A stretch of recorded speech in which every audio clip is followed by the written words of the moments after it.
أعوذ بالله من الشيطان الرجيم.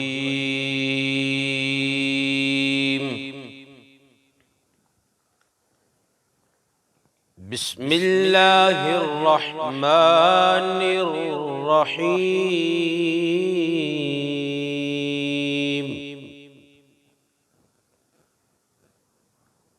قد أفلح من تزكى وذكر اسم ربه فصلى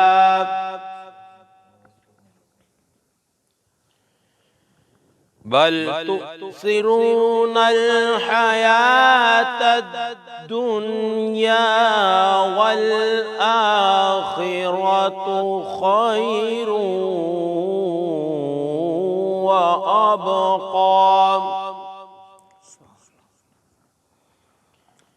إن هذا لفي الصحف الأولى صحف إبراهيم وموسى صدق اللہ العظیم. ماشاءاللہ، سبحان اللہ، بہت خوب. نحمدہ و نصلی علی رسولہ الکریم، اما بعد فاعوذ باللہ من الشیطان الرجیم. بسم اللہ الرحمن الرحیم. رب اشرح لی صدری ویسر لی امری واحلل عقدۃ من لسانی یفقہوا قولی. صدق اللہ العظیم. اللہم صلی علی محمد وعلی آل محمد کما صلیت علی ابراہیم وعلی آل ابراہیم انک حمید مجید. اللہم بارک علی محمد وعلی آل محمد کما بارکت علی ابراہیم وعلی آل ابراہیم انک حمید مجید. یا خدا، ہم عاصیوں پر یہ بڑا احسان ہے. یا خدا، ہم عاصیوں پر یہ بڑا احسان ہے، زندگی میں پھر عطا ہم کو کیا رمضان ہے. الحمدللہ رب العالمین. آپ رمضان المبارک کی خصوصی نشریات برکات رمضان ریپبلک نیوز پر دیکھ رہے ہیں، اور میں ہوں آپ کا میزبان ڈاکٹر عادل رضا سیفی. میری جانب سے اور میری پوری ٹیم کی جانب سے آپ کو السلام علیکم ورحمۃ اللہ وبرکاتہ. محترم ناظرین، جیسا کہ آپ کے علم میں ہے کہ آج ماہ سیام، ماہ رمضان المبارک کا 15واں روزہ ہے. نصف ماہ سیام، ماہ رمضان المبارک ہم سے جدا ہو چکا ہے. ہم نے اس بات پہ غور و فکر کرنا ہے کہ یہ مہمان مہینہ، کیونکہ آج تو ہمارا ٹاپک، آج ہمارا موضوع مہمان رمضان ہے. ہم نے یہ دیکھنا ہے کہ اس مہمان رمضان کو کیا ہم نے اس کے جو فیوز و برکات تھے، جس طرح حاصل کرنے چاہیے تھے، اس طرح حاصل کیے کہ نہیں کیے. عشرۂ رحمت گزرا، ہم نے رحمت حاصل کی. عشرۂ مغفرت آدھا گزر چکا، کیا ہم نے مغفرت حاصل کی؟ اور اگر نہیں کر سکے تو ہمارے ساتھ جڑے رہیے گا. ہم آپ کو بتائیں گے کہ رحمت کیسے حاصل کرتے ہیں، ہم آپ کو بتائیں گے کہ مغفرت کیسے حاصل کرتے ہیں. یقیناً یہ میں صرف اکیلا آپ کو نہیں بتاؤں گا. آج کے ہمارے جو مہمان ہمارے ساتھ تشریف فرما ہے، ملک پاکستان کی عظیم مذہبی اسکالر، میں اپنے فرسٹ مہمان کی طرف چلوں گا، پہلے مہمان کی طرف چلوں گا. عظیم مذہبی اسکالر ہیں حضرت علامہ مولانا قاری محمد رفاقت علی نقشبندی صاحب. میں خوش آمدید کہتا ہوں آپ کو اپنے پروگرام میں. اور یہ ان کی کوالٹی، ان کی خوبی یہ ہے کہ یہ جب بات کرتے ہیں تو اس بات میں وزن بھی ہوتا ہے اور وہ بات دل پر اثر بھی کرتی ہے. یہ ان کی بہت نمایاں خصوصیت ہے. اور وہ آپ کے ساتھ تشریف فرما ہے قبلہ پروفیسر حکیم محمد اصغر علی نقشبندی صاحب. ماشاءاللہ جی، آپ کو بھی میں خوش آمدید کہتا ہوں. حکیم صاحب کے حوالے سے میں اتنا کہنا چاہوں گا کہ حکیم صاحب آج بھی جوان ہے، اور حکیم صاحب کے جو شاگرد ہیں وہ بوڑھے ہو چکے ہیں. اور یہ ماشاءاللہ عرصہ 35 سال سے حکمت کی لائن میں ہے، اور میں نے بھی بحیثیت ڈاکٹر ان سے بہت کچھ سیکھا ہے. سر آپ کو بھی خوش آمدید. اور آج بہت پیاری آواز، بلبل باغ مدینہ، میرے ساتھ تشریف فرما ہے آج ثنا خوانی کے لیے نصیر علی قادری صاحب. میں آپ کو بھی خوش آمدید کہتا ہوں. اور انشاءاللہ آپ جو کلام پڑھیں گے، اور یہ وہ کلام پڑھتے ہیں کہ کہتے ہیں کہ جو دل سے نکلتی ہے اثر رکھتی ہے، پر نہیں پر طاقت پرواز رکھتی ہے. تو چلتے ہیں آج کے عنوان کی طرف. آج کا ہمارا جو موضوع ہے مہمان رمضان. میں قبلہ آپ سے حضرت قاری محمد رفاقت علی نقشبندی صاحب، آپ سے میرا سوال ہے، اللہ کا مہمان یا اللہ کے مہمان کا کیسے کریں احترام؟ ماشاء اللہ۔ بسم اللہ الرحمن الرحیم، الحمد لولیہ والصلاۃ علی نبی اما بعد۔ میں سب سے پہلے انتہائی ادب سے شکر گزار ہوں ہمارے میزبان ڈاکٹر محمد عادل رضا سیفی صاحب اور دیگر آپ کی جو ڈی پبلک ٹیم ہے۔ اللہ کریم آپ کو دارین کی عزتیں، برکتیں اور کامیابیاں عطا فرمائے۔ برکات رمضان، اللہ کا مہمان ماہ رمضان، کیا کہنے، اللہ رب العالمین جل مجدہ الکریم نے ارشاد فرمایا، یا ایھا الذین آمنوا کتب علیکم الصیام کما کتب علی الذین من قبلکم لعلکم تتقون۔ فرمایا کہ اے ایمان والو، تم پر روزے فرض کیے جیسا کہ تم سے پہلی جو امتیں تھیں ان پر بھی روزے فرض کیے۔ اب دیکھیے گا، ہر کام کا کوئی نہ کوئی مقصد ہوتا ہے، ہر کام کسی نہ کسی فائدے کے لیے کیا جاتا ہے۔ اب رب تعالیٰ جل وعلا احکم الحاکمین ہے، اور حاکم وہ ہوتا ہے جو اپنی رعایا کا ہر طرح سے خیال رکھتا ہے۔ تو بظاہر دیکھنے میں بھوک پیاس کی شدت، گرمی کا موسم ہو، صبح سے لے کر شام تک نہ کچھ کھانا ہے نہ کچھ پینا ہے، جو تعلقات ہر طرح سے جائز ہیں ان سے منع کر دیا گیا۔ مقصد کیا ہے اس مہمان کا، کیسے کریں احترام؟ فرمایا کہ ہم نے تم پہ روزے فرض کیے۔ میں پہلے لفظ صوم پہ تھوڑا سا بات کرنا چاہتا ہوں۔ لفظ صوم یہ عربی کا لفظ ہے، اس کا معنی ہوتا ہے رک جانا، باز رہنا، اجتناب کرنا، پرہیز کرنا۔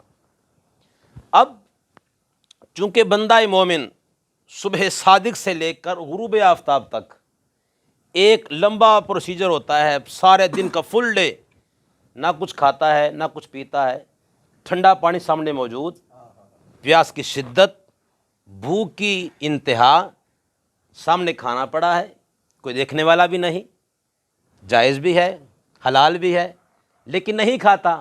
کیوں؟ کہ رمضان کا ہم کر رہے ہیں احترام۔ اب سوال یہ ہے کہ اس کا ہم نے جو روزہ رکھا، اس کا ہمیں کیوں کہا کہ روزے رکھو؟ مالک ہے، بھوک اور پیاس کاٹ کر ہم سے یہ تقاضا کرے کہ میں نے روزے فرض کیے ہیں، یا اللہ ہر کام کا مقصد ہے، ہم تیرے عاجز بندے ہیں، ہم چونکہ اتنی شعور کی پرواز تک نہیں جا سکتے، ہم یہ عرض کرنا چاہتے ہیں کہ مالک یہ کرم نوازی فرما، ہم پر یہ مہربانی کی بارش کا نزول فرما کہ ہم پر روزے فرض کس لیے کیے گئے؟ تو خالق کائنات کی طرف سے آواز آئی، لعلکم تتقون، تاکہ تمہیں دل کا تقوی نصیب ہو جائے، تمہیں پرہیزگاری ملے، تمہیں قرب خداوندی نصیب ہو جائے۔ آقا کونین صلی اللہ تعالی علیہ وسلم نے ارشاد فرمایا، کیونکہ سب سے پہلے اللہ کا پاک قرآن، پھر اس کے بعد نبیوں کے نبی کا فرمان۔ کیوں کہ ہم اس لیے کہتے ہیں کہ بدلے گا زمانہ لاکھ مگر قرآن نہ بدلا جائے گا، بدلے گا زمانہ لاکھ مگر قرآن نہ بدلا جائے گا، ہے قول محمد قول خدا، فرمان نہ بدلا جائے گا صلی اللہ تعالی علیہ وآلہ وسلم۔ تو نبی پاک علیہ السلام نے ارشاد فرمایا، جو بندہ اللہ کے اس مہمان ماہ رمضان کا کرتا ہے احترام، اسے کیا ملتا ہے انعام؟ آئیے میں عرض کرتا ہوں۔ آقائے دو جہاں امام الانبیاء صلی اللہ علیہ وسلم نے ارشاد فرمایا، جب ماہ رمضان کی پہلی رات آتی ہے، ماہ رمضان کی پہلی رات آتی ہے، اللہ جل مجدہ الکریم میرے وہ غلام جو جہنم کا ایندھن بن چکے ہوئے ہیں، اپنی معصیت کی وجہ سے، اپنے گناہوں کی وجہ سے، اپنے اعمال سیئہ کی وجہ سے وہ جہنم کا ایندھن بن چکے ہوتے ہیں، نبی پاک علیہ السلام نے فرمایا، رب تعالیٰ پہلی رات